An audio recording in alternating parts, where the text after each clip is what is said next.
Peťo, čo robíš? Čo nevidíš, však sedím v kancelárii našej novej pražiarni kávy v budúcnosti. Však to nič nie je. Vieš čo, Andráš, však domiešavač už je pripravený, ideme pomaličky betónovať. Pravda.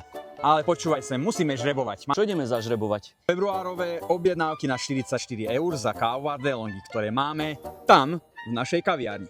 No dobre, tak sa choďme tam pozrieť. Ideme nájsť žreby do súťaže, poďte s nami do našej novej kaviarne. Takže kde by mohli byť? Ja neviem. Tu asi nie. Ale nie, možno tu. Pozrime sa. Nie, ale tu asi bude kuchyňa, mám taký pocit. Dobre. Že by to bolo niekde za parom. Poďme sa pozrieť. Je tu kávovar, už pripravený. Nejaké gastrozariadenie. Počkaj. Á, to nie sú žreby. Nie? Nie. Tak sa pozrieť. Čo tam je? Tam je len neporiadok, sa mi zdá. Joj. Dobre. A few moments later. Pánske vecka nie sú. Á, tu sú. Kde? Tu, pozri sa. No dobre, poďme sem von.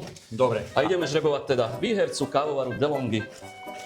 Za február. Tak, vyhráva číslo... S týmto vždy opýtovať. 148 633. Gratulujeme. Výhercovi sa ozveme e-mailom. Ďakujeme veľmi pekne. Čaute.